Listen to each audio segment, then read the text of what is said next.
Assalamualaikum warahmatullahi wabarakatuh. Kami kelompok 6 dari kelas 11 IPA 3 akan mempresentasikan materi kimia bab koloid.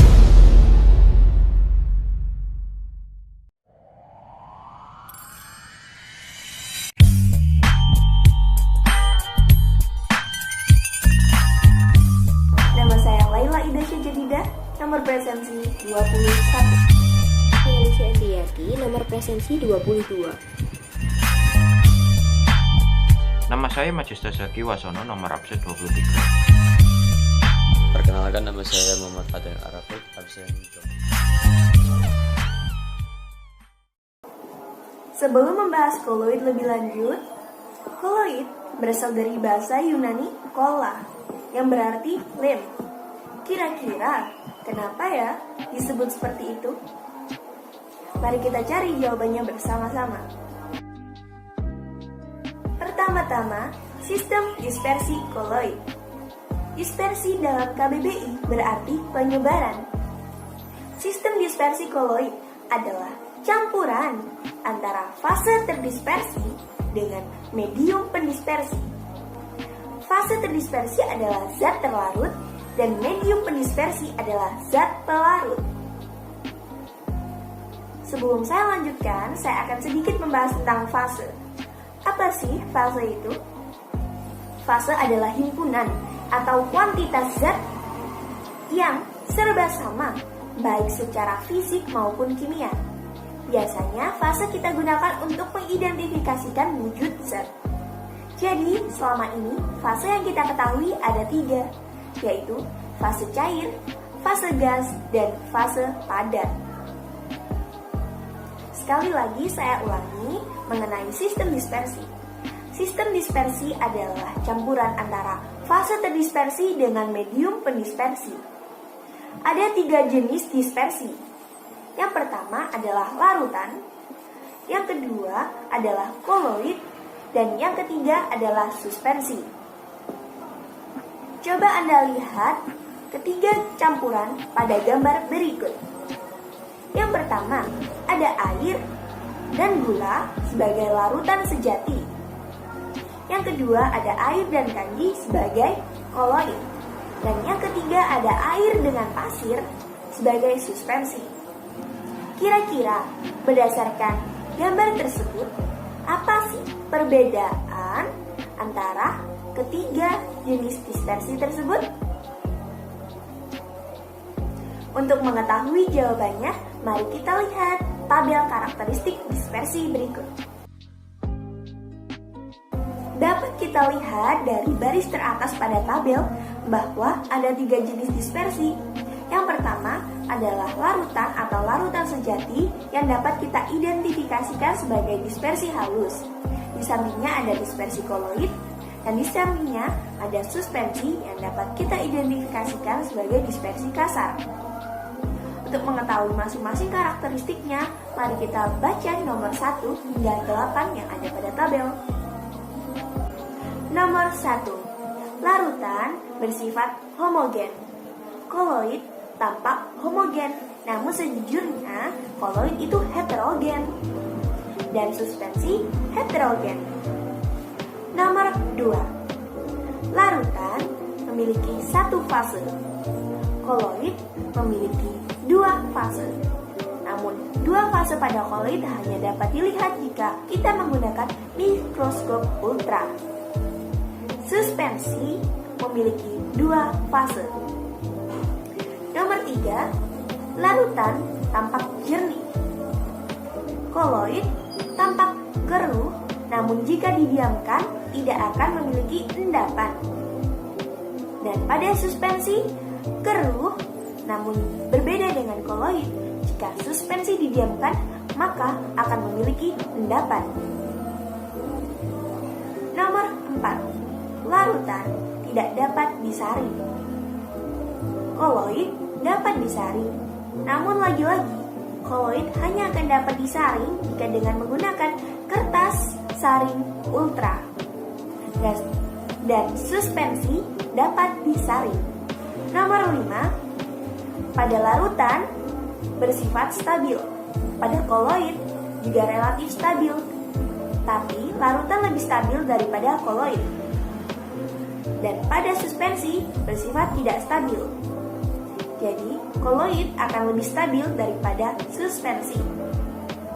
Kestabilan ini dipengaruhi oleh muatan yang ada pada campuran. Yang keenam yaitu diameter partikel pada larutan kurang dari 10⁻⁷ cm. Dan pada koloid diameternya antara 10⁻⁷ hingga 10⁻⁵ cm. Dan pada suspensi diameter partikelnya lebih dari 10⁻⁵ cm.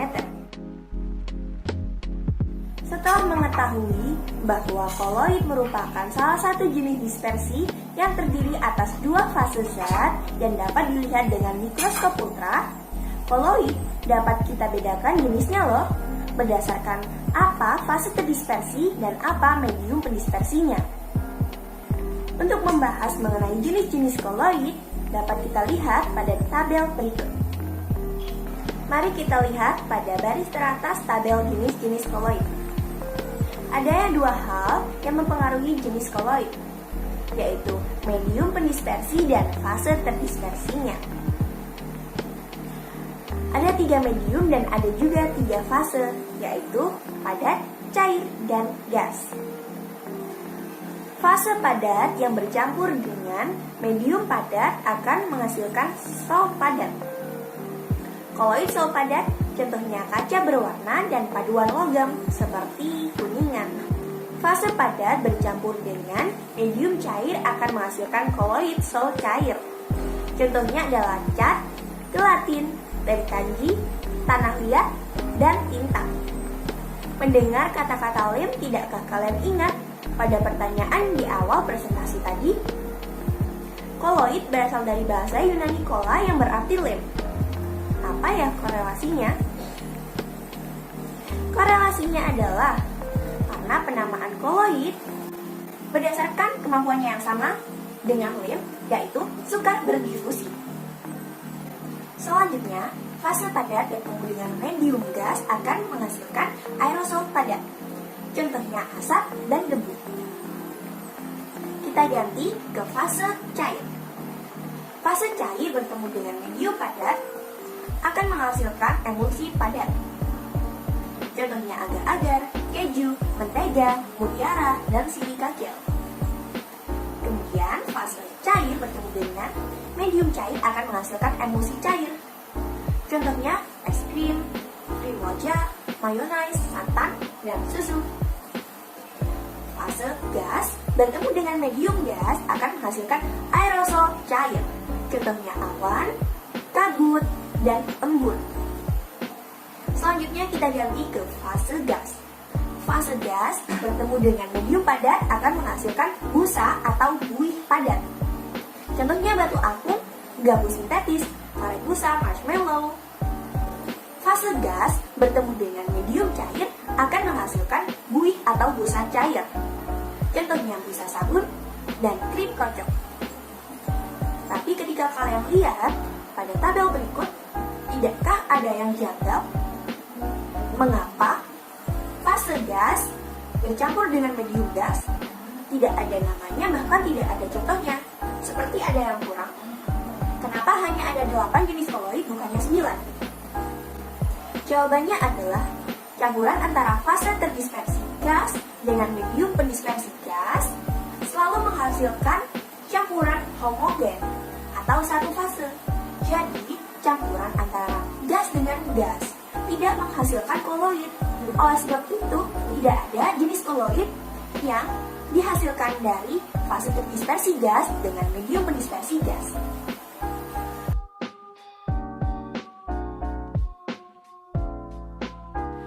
Sifat-sifat koloid. Sifat koloid yang pertama adalah efek Tyndall. Efek Tyndall merupakan peristiwa penghamburan cahaya oleh partikel koloid. Efek Tyndall ini tidak terjadi pada larutan sejati. Hal ini disebabkan karena zatnya itu terlalu kecil sehingga tidak dapat menghamburkan cahaya. Efek Tyndall terjadi karena partikel koloid dengan ukuran cukup besar mampu menghamburkan cahaya yang diterimanya ke segala arah, meskipun partikel koloidnya tidak tampak. Contohnya, terjadinya warna merah dan jingga di langit pada malam hari dan terjadinya warna biru di langit pada siang hari. Sifat yang kedua adalah gerak Brown.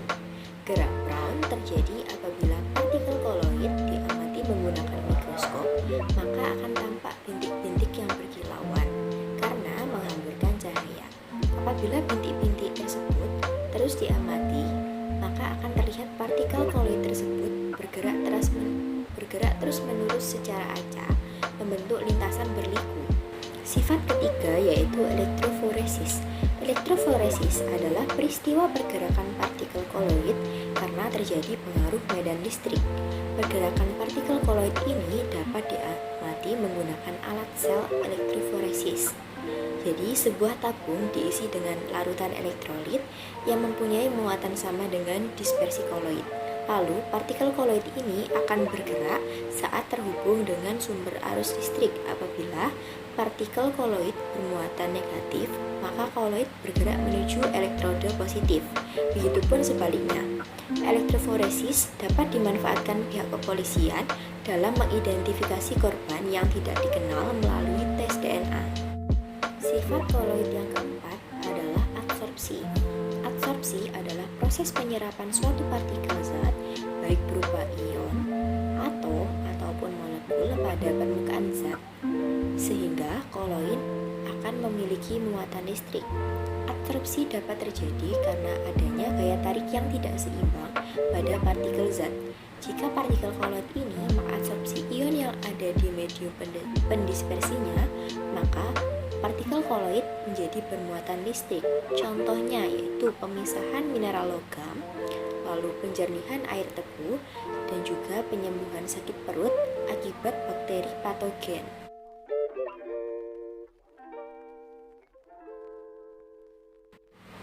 Sifat selanjutnya adalah koagulasi.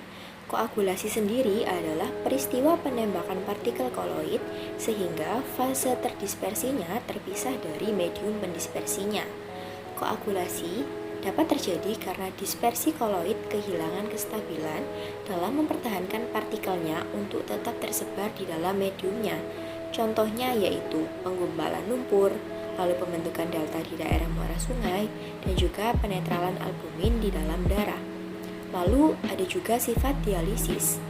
Sifat dialisis sendiri merupakan cara untuk mengurangi ion pengganggu yang terdapat dalam sistem koloid menggunakan selaput semi-permeabel. Proses dialisis ini dilakukan dengan cara memasukkan dispersi koloid ke dalam kantong semi-permeabel dan mencelupkannya ke dalam air mengalir. Proses dialisis sering digunakan dalam proses cuci darah bagi penderita gagal ginjal. Sifat koloid selanjutnya adalah koloid pelindung.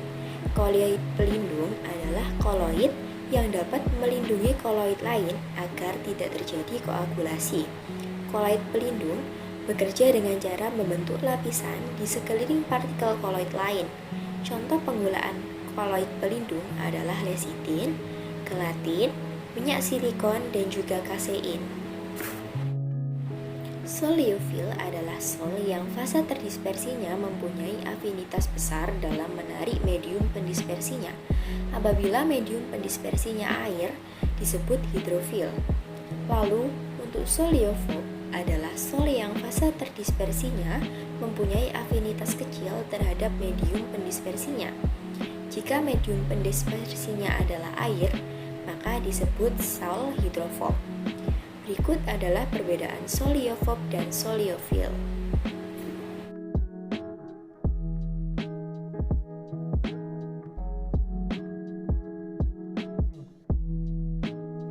Di sini saya akan menjelaskan tentang proses pembuatan koloid.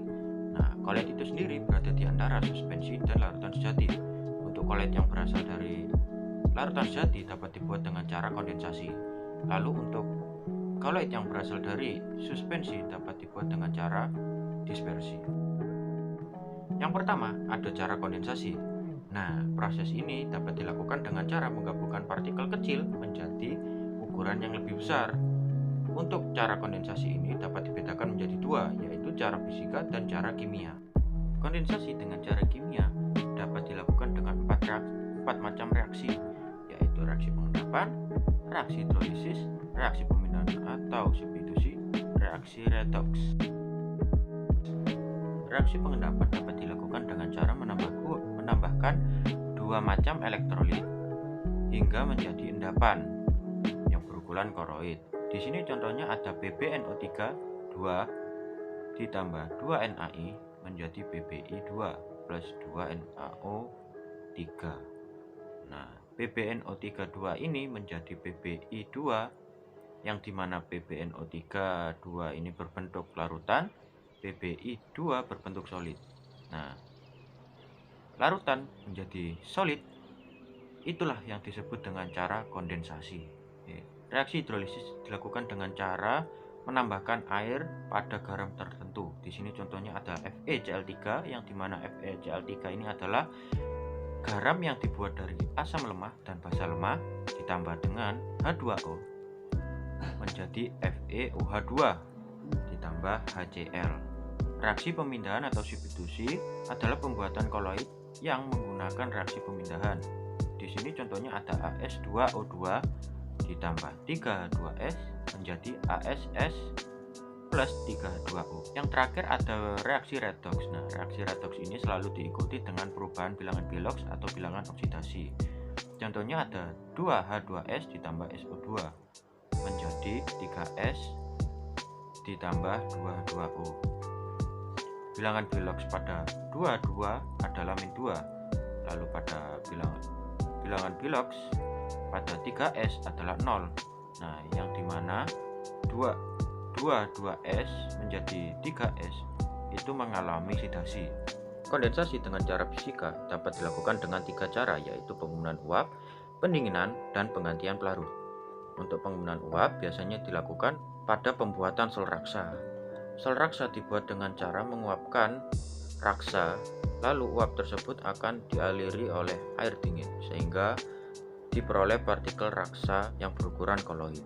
Lalu ada pendinginan. Pendinginan ini bertujuannya untuk menggumpalkan suatu larutan sehingga menjadi koloid karena kelarutan suatu zat sebanding dengan suhu. Lalu ada penggantian pelarut. Penggantian pelarut dilakukan untuk mempermudah pembuatan koloid yang tidak dapat larut dalam suatu pelarut tertentu. Yang kedua ada cara dispersi. Nah, cara dispersi ini kebalikan dengan cara kondensasi, yang dimana koloid ini berasal dari suspensi. Nah, cara ini dilakukan dengan partikel besar atau partikel kasar dipecah menjadi partikel koloid atau menjadi partikel yang lebih kecil. Nah, untuk cara dispersi ini dapat dilakukan dengan 4 cara, yaitu cara mekanik, cara peptilasi, cara bosoleidik, dan homogenisasi. Nah, yang pertama ada cara mekanik. Nah, cara mekanik ini adalah menggiling suatu zat padat hingga halus lalu dimasukkan ke medium pendispersinya. Yang kedua ada cara peptilasi. Nah, ini dapat dilakukan dengan cara menambahkan elektrolit yang mengandung ion sejenis, contohnya H2S, ditambahkan ke dalam endapan NiS. Yang ketiga ada cara Bossur-Bredig. Nah, pembuatan dengan cara Bossur-Bredig ini dapat disebut dengan elektrodispersi. Cara ini dilakukan untuk membuat partikel-partikel fase dispersi menggunakan loncatan bunga api listrik. Yang terakhir ada cara homogenisasi. Homogenisasi adalah cara untuk mengubah suatu zat menjadi homogen dan berukuran partikel koloid. Contohnya adalah membuat koloid tipe emulsi seperti susu. Di sini saya akan menjelaskan penerapan koloid dalam kehidupan sehari-hari. Pertama di bidang industri. Bidang industri ini banyak sekali contohnya. Yang pertama ada karet. Contoh koloid yang digunakan dalam bidang industri ini adalah getah karet. Getah karet merupakan koloid tipe sol, yaitu dispersi koloid fase padat dalam cairan. Karet alam dengan rumus kimia C5H8X merupakan zat padat dengan molekul raksasa. Yang kedua kemudian ada jet.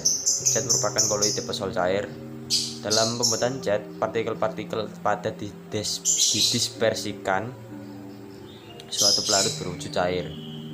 Partikel-partikel ini berupa zat warna, oksida logam, bahan penstabil, bahan pengawet, zat pencemerlang, dan zat pereduksi yang dihaluskan hingga berukuran partikel koloid. Yang ketiga, ada pemutihan gula. Gula tebu yang masih berwarna dapat diputihkan. Gula dilarutkan ke dalam air dan dialirkan melalui sistem koloid tanah, diatome, atau karbon. Partikel koloid tersebut akan mengadsorpsi zat warna dari gula tebu sehingga gula menjadi berwarna putih. Kemudian yang terakhir ada pengambilan endapan pengotor. Pengambilan endapan pengotor ini berupa gas atau udara yang dilepaskan dari suatu proses industri yang mengandung zat-zat pengotor berupa partikel-partikel koloid yang bermuatan. Pengotor ini dapat dipisahkan dengan cara menarik partikel-partikel koloid menggunakan alat pengendap elektrostatik atau bisa disebut dengan pengendap Cottrell. Kemudian yang kedua yaitu ada bidang makanan. Nah, di bidang makanan ini sistem koloid yang digunakan yaitu keju, mentega, susu, saus, salad, jeli, agar-agar, dan santan. Susu dan santan termasuk dalam kategori emulsi lemak dalam air. Biasanya emulsi distabilkan oleh emulgator. Contoh kasein dalam susu. Kasein berfungsi menstabilkan dispersi lemak dalam air. Kasein sendiri terdiri dari berbagai macam protein yang mengandung fosfor. Kemudian ada bidang farmasi. Nah, di bidang farmasi ini prinsip koloid yang diterapkan ada pada minyak ikan, pensilin untuk suntikan, salep, dan krim. Obat-obatan yang kita konsumsi juga terbuat dari banyak proses dan sistem. Salah satunya adalah koloid. Pada pembuatan obat biasanya ada zat-zat yang tidak dapat larut dalam air, sehingga harus dikemas dalam bentuk koloid supaya mudah ketika diminum. Contohnya obat dalam bentuk kapsul. Kemudian yang terakhir ada bidang kosmetik. Bahan-bahan kosmetik hampir 90% dibuat dalam bentuk koloid. Sifat karakteristik koloid yang penting yaitu dapat digunakan untuk pencampur zat-zat yang tidak dapat saling melarutkan secara homogen dan bersifat stabil untuk produksi skala besar. Salah satu kegunaan koloid adalah sebagai bahan kosmetik. Penerapan ini berupa penggunaan emulsi yang melibatkan zat cair seperti lotion untuk pelembab kulit. Penggunaan koloid untuk pembuatan kosmetik karena mempunyai kelebihan seperti mudah dibersihkan dan yang paling utama adalah tidak merusak kulit dan rambut. Contohnya itu seperti maskara, kemudian lipstick, dan masih banyak lagi. Sekian video presentasi koloid dari kami. Terima kasih telah menyimak dari awal hingga akhir. Semoga video ini dapat memberi manfaat bagi kita semua. Mohon maaf bila ada kekurangan dan tutur kata yang kurang berkenan. Wassalamualaikum warahmatullahi wabarakatuh.